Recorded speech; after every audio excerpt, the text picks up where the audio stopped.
খবর শুনছেন আশা news channel থেকে। আজ জানাবো পশ্চিমবঙ্গ দেশ ও বিশ্বের বাছাই করা 50টি গুরুত্বপূর্ণ তাজা খবর।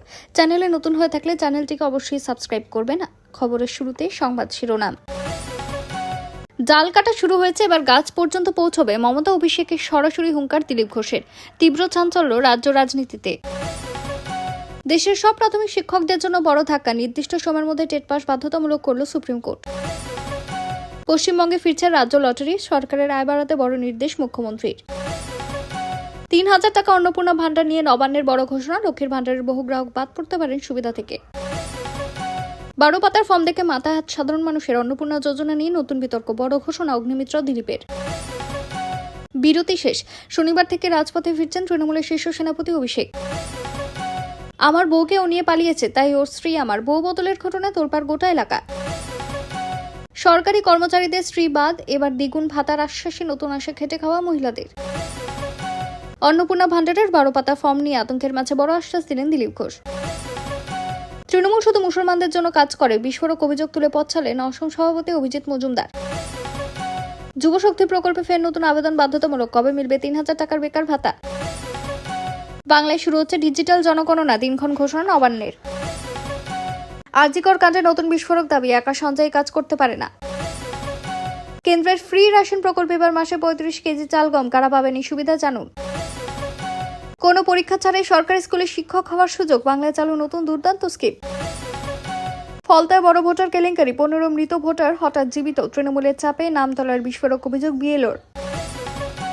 মাত্র 10 মিনিটের ফাঁকেই হয়ে যেত আসল খেলা, বাংলাদেশে ফেরার আগে চাঞ্চল্যকর তথ্য ফাঁস অনুপ্রবেশকারীদের। বাধা দিলে ফল ভালো হবে না, বিজেপিকে সরাসরি করা হুঁশিয়ারি মিঠুন চক্রবর্তীর। মেসি ইভেন্ট ইডেনেই চেয়েছিলাম, অনুমতি মেলেনি, সৌরভকে ঘিরে বিস্ফোরক দাবি শতদ্রুর। $300 বিলিয়ন বিনিয়োগ থেকে লেবানন সমাধান, প্রায় চূড়ান্ত আমেরিকা ইরান চুক্তিতে কি কি থাকছে। মমতার আমলে অনুপ্রবেশ হতো, এখন নিজেরাই ফিরছে, বাংলার বিজেপি সরকারের ভূয়সী প্রশংসা অমিত শাহ। এলপিজি সিলিন্ডারের দামে বড় বদল, আজ কলকাতায় কত টাকা মিলছে রান্নার গ্যাস। বঙ্গোপসাগরে ঘূর্ণিঝড়ের আশঙ্কা, 23 মের পর বড় বিপদের ইঙ্গিত, জারি হাই অ্যালার্ট। ক্যানিং পূর্বে তৃণমূল বিধায়কের বাড়িতে সিআইডি মিটিংয়ে যায়নি, ভূতে সই করল বিস্ফোরক বাহারুল। লোকসভায় চাপে পড়তে পারেন কল্যাণ বন্দ্যোপাধ্যায়, কাকুলির অভিযোগ প্রিভিলেজ কমিটিতে পাঠাতে পারেন স্পিকার। অবৈধ বাংলাদেশ অনুপ্রবেশকারীদের ঘরে ফেরাতেই ফাঁস, সীমান্তের গোপন পারাপার চক্রের কাহিনী। হ্যাঁ, প্রশ্ন ফাঁস হয়েছে, নিট বিতর্কে নজিরবিহীন স্বীকারোক্তি কেন্দ্রীয় শিক্ষামন্ত্রীর। ভারতের প্রথম হাইড্রোজেন ট্রেন আসছে, জলে চলবে ট্রেন, কোন রুটে কত গতিতে ছুটবে জানুন। সাইনবোর্ড হয়ে যাবে তৃণমূল, মমতা অভিষেককে দুষে দল ছাড়ার ইঙ্গিত বিশ্বজিতের। ঘণ্টাখানেকের ঝড়ে বহু মৃত্যু, ক্ষতিগ্রস্তদের জন্য মোটা অঙ্কের ক্ষতিপূরণ ঘোষণা শুভেন্দুর। এরপর দেখে নেব বিস্তারিত খবর। অন্নপূর্ণা ভান্ডার প্রকল্পে মাসে 3000 টাকা দেওয়ার ঘোষণা ঘিরে রাজ্য জুড়ে ব্যাপক চর্চা। তবে সরকার স্পষ্ট জানিয়েছে, বর্তমান লক্ষ্মীর ভান্ডার পেলেও সবাই এক নতুন প্রকল্পের সুবিধা পাবেন না। একাধিক যাচাই বাছাইয়ের পরে চূড়ান্ত তালিকা তৈরি হবে। সরকারি সূত্র অনুযায়ী যারা মৃত ভোটার, স্থানান্তরিত ভোটার, বাদ পড়া ভোটার অথবা এসআই 2026 যাচাই অনুপস্থিত হিসেবে চিহ্নিত হয়েছেন, তাদের নাম লক্ষ্মীর ভান্ডারে থাকলে সরাসরি অন্নপূর্ণা ভান্ডারে স্থানান্তর করা হবে না। এছাড়াও যারা আয়কর দেন, সরকারি বা আধা সরকারি চাকরি করেন, তাদের এই প্রকল্পের সুবিধা না পাওয়ার সম্ভাবনা রয়েছে। আধার ও ব্যাংক অ্যাকাউন্ট লিঙ্ক না থাকলে সমস্যা। তবে ট্রাইব্যুনালে আবেদন করা ভোটার বা সিএ আবেদনকারীর ক্ষেত্রে কিছু ছাড় রাখা হতে পারে বলে সরকারের তরফে ইঙ্গিত মিলেছে। সরকার জানিয়েছে, নতুন আবেদনকারীদের অনলাইনে আবেদন করতে হবে। যারা আগে থেকেই লক্ষ্মীর ভান্ডার পেতেন, তাদের অনেকেই তথ্য স্বয়ংক্রিয়ভাবে স্থানান্তর করা হবে, যদিও শেষ পর্যন্ত যাচাইয়ের পরই অনুমোদন মিলবে। ভারত বাংলাদেশ সীমান্তে কাঁটাতারের বেড়া দেওয়া নিয়ে ফের উত্তেজনা ছড়িয়েছে। অভিযোগ, কোচবিহারের 3 বিঘা করিডোর এলাকায় সীমান্তে বেড়া দেওয়ার কাজ শুরু হতে আপত্তি জানায় বাংলাদেশের সীমান্ত রক্ষী বাহিনী বিজেপি। এই ঘটনাকে কেন্দ্র করে রাজনৈতিক মহলে শুরু হয়েছে চর্চা। নতুন বিজেপি সরকার ক্ষমতায় আসার মাত্র 45 দিনের মধ্যে সীমান্ত নিরাপত্তা নিয়ে বড় পদক্ষেপ করেছে বলে দাবি করা হয়েছে। মুখ্যমন্ত্রী শুভেন্দু অধিকারী প্রথম মন্ত্রিসভার বৈঠকে বিএসএফকে প্রয়োজনীয় জমি দ্রুত হস্তান্তরের নির্দেশ দেন, যাতে সীমান্তে দ্রুত কাঁটাতারের বেড়া তৈরি করা যায়। এরপর কোচবিহারের মেখলিগঞ্জ এলাকায় জমি পরিমাপ ও বেড়া দেওয়ার কাজ শুরু হলে নাকি বিজেপি বাধা দেয় এবং কাজ বন্ধ করার হুঁশিয়ারি দেয়। পরিস্থিতি উত্তপ্ত হয়ে ওঠায় বিএসএফ ও বিজেপির মধ্যে জরুরি ফ্ল্যাগ মিটিংও হয়। এই ঘটনার পরে অভিনেতা ও বিজেপি নেতা মিঠুন চক্রবর্তী করা প্রতিক্রিয়া দেন। তিনি বলেন, বিজেপি যদি সত্যি বাধা দেয় তাহলে তারপর কি হয় দেখা যাবে। রাগের মাথায় আরো বড় কিছু বলে ফেলতে পারেন বলে ইঙ্গিত দেন তিনি। মিঠুন চক্রবর্তী সীমান্ত অনুপ্রবেশ রোখার জন্য দ্রুত কাঁটাতারের বেড়া সম্পূর্ণ করার পক্ষে জোর সওয়াল করেন। বিজেপির দাবি, নতুন সরকার সীমান্ত সুরক্ষায় আগের তুলনায় অনেক বেশি কড়া অবস্থান নিয়েছে এবং অনুপ্রবেশ কমাতে এই পদক্ষেপ করা হয়েছে। কেন্দ্রের প্রধানমন্ত্রী গরিব কল্যাণ অন্ন যোজনা প্রকল্পে এখনও দেশের কোটি কোটি মানুষ বিনামূল্যে রেশন পাচ্ছেন। এই প্রকল্পের আওতায় নির্দিষ্ট রেশন কার্ডধারীদের প্রতি মাসে চাল ও গম দেওয়া হয়। বিশেষ করে দরিদ্র নিম্ন আয়ের পরিবারগুলিকে খাদ্য নিরাপত্তার জন্য এই প্রকল্প চালু হয়েছিল। এই প্রকল্পে মূলত দু ধরনের সুবিধাভোগী রয়েছে। পিএইচএইচ অর্থাৎ প্রায়োরিটি হাউসহোল্ড কার্ডধারীরা মাথাপিছু প্রতি মাসে 5 কেজি খাদ্যশস্য পান। এএওয়াই অন্তোদয়া আন্না যোজনা বা অন্তোদয় শ্রেণীর পরিবারগুলি প্রতি মাসে মোট 35 কেজি চাল বা গম পায়। সরকারের দাবি, দেশের সবচেয়ে দরিদ্র পরিবারগুলির খাদ্য সুরক্ষা দিতে আয় শ্রেণীর জন্য বিশেষ সুবিধা রাখা হয়েছে। সাধারণত যেসব পরিবার অত্যন্ত নিম্ন আয়ের, দিনমজুর, গৃহহীন, বিধবা, প্রতিবন্ধী বা আর্থিকভাবে দুর্বল, তাদের এই তালিকায় রাখা হয়। এই প্রকল্প প্রথম শুরু হয়েছিল করোনা মহামারীর সময়, পরে কেন্দ্র সরকার এর মেয়াদ বাড়িয়ে দেয়। বর্তমানে প্রায় 80 কোটিরও বেশি মানুষ এই প্রকল্পের সুবিধা পাচ্ছেন বলে কেন্দ্রীয় সূত্রে দাবি করা হয়েছে। নতুন রেশন কার্ডের জন্য আবেদন করতে হলে স্থানীয় খাদ্য সরবরাহ দপ্তরে যোগাযোগ করতে হবে।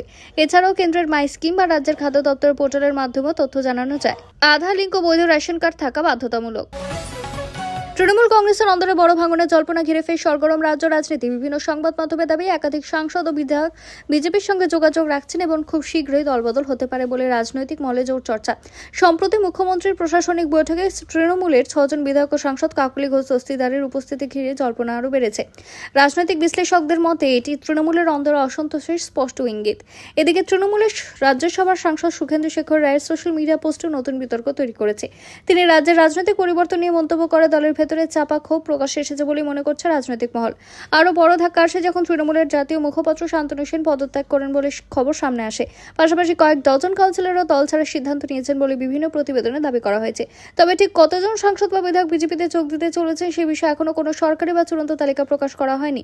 বিজেপি নেতাদের একাংশ অবশ্য দাবি করেছেন আরও বড় ভাঙন সামনে আসতে পারে। অন্যদিকে তৃণমূল নেতৃত্ব এসব জল্পনাকে গুরুত্ব দিতে নারাজ। অন্নপূর্ণা যোজনার 12 পাতার আবেদনপত্র ঘিরে রাজ্য জুড়ে ব্যাপক ক্ষোভ ও বিভ্রান্তি তৈরি হয়েছে। সাধারণ মানুষের অভিযোগ, এত বড় ফর্ম পূরণ করা অত্যন্ত কঠিন, বিশেষ করে গ্রামাঞ্চলের মহিলা ও বয়স্কদের জন্য। ফর্মে পরিবারের সদস্যদের আধার, ভোটার কার্ড, জমি জমা, আয়, ব্যাংক, গাড়ি, এমনকি শিক্ষাগত যোগ্যতার মতো বহু বিস্তারিত তথ্য চাওয়া হয়েছে। এই বিতর্কের মাঝে রাজ্যের মহিলা সমাজ কল্যাণ মন্ত্রী অগ্নিমিত্রা পাল বড় ব্যাখ্যা দিয়েছেন। তার দাবি, এই তথ্য সংগ্রহের মূল উদ্দেশ্য হল প্রকৃত উপভোক্তাদের চিহ্নিত করা এবং ভুয়ো নাম বাদ দেওয়া। তিনি বলেন, অনেক মৃত ব্যক্তি বা অযোগ্য মানুষ এখনো বিভিন্ন সরকারি প্রকল্পে টাকা পাচ্ছেন, তাই এবার কড়া যাচাই করা হবে। মন্ত্রী আরও জানান, যারা আগে লক্ষ্মীর ভান্ডার পেতেন তাদের অনেকেরই তথ্য আগে সরকারের কাছে রয়েছে। তবু নতুন করে আবেদন ও যাচাই বাধ্যতামূলক করা হচ্ছে, যাতে ভবিষ্যতে অন্য সরকারি প্রকল্পে এই ডেটাবেস ব্যবহার করা যায়। সরকারের তরফে জানানো হয়েছে, অন্নপূর্ণা যোজনা মাসে 3,000 টাকা সরাসরি ব্যাংক অ্যাকাউন্টে দেওয়া হবে, তবে সবাই সুবিধা পাবেন না। সরকারি কর্মচারী, আয়করদাতা, ভুয়ো ভোটার, মৃত ব্যক্তি বা যাদের নাম ভোটার তালিকা থেকে বাদ পড়েছে তাদের বাদ দেওয়া হতে পারে।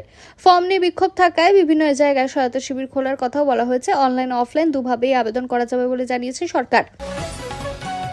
নিউ ইয়র্ক সিটির মেয়র জোহরান মামদানি ইরান যুদ্ধ নিয়ে কড়া অবস্থান নিয়েছেন। তিনি প্রকাশ্যে বলেছেন, এই যুদ্ধ এখনই বন্ধ করতে হবে। তার দাবি, সংঘাতে সবচেয়ে বেশি ক্ষতি হচ্ছে সাধারণ মানুষ ও শ্রমজীবী পরিবারগুলোর। সম্প্রতি সোশ্যাল মিডিয়ায় দেওয়া একটি পোস্টে মামদানি বলেন, ইরানের বিরুদ্ধে চলা যুদ্ধ শুধু মধ্যপ্রাচ্যে প্রাণহানি বাড়াচ্ছে না, আমেরিকার সাধারণ মানুষের জীবনেও বড় অর্থনৈতিক চাপ তৈরি করছে। জ্বালানির দাম, খাদ্যপণ্যের মূল্যবৃদ্ধি ও নিত্য প্রয়োজনীয় খরচ বেড়ে যাওয়ায় বহু পরিবার সমস্যা পড়েছে বলে উল্লেখ করেন তিনি আরও অভিযোগ করেন, যুদ্ধের সিদ্ধান্ত নেয় ক্ষমতাবানরা, কিন্তু এর আসল বোঝা বইতে সাধারণ মানুষকে। তার বক্তব্য অনুযায়ী, বিদেশে ঝরে যাওয়ার প্রতিটি প্রাণ এবং শ্রমজীবী মানুষের পকেট থেকে বেরিয়ে যাওয়ার প্রতিটি অতিরিক্ত ডলারের পেছনে দায়ী বেপরোয়া সিদ্ধান্ত। খবরে দাবি করা হয়েছে, ইরান ও আমেরিকার সংঘাত গত কয়েক মাস আরও তীব্র হয়েছে। বিভিন্ন হামলা ও পাল্টা হামলার ঘটনায় বহু মানুষের মৃত্যু হয়েছে এবং আন্তর্জাতিক মহলে উদ্বেগ বেড়েছে। মামদানি জানিয়েছেন, যুদ্ধ শুরুর প্রথম দিন থেকে তিনি এর বিরোধিতা করে আসছেন এবং বিশ্বশান্তি, অর্থনৈতিক স্থিতিশীলতার স্বার্থে বিলম্বে যুদ্ধ বন্ধ হওয়ায় অত্যন্ত প্রয়োজন।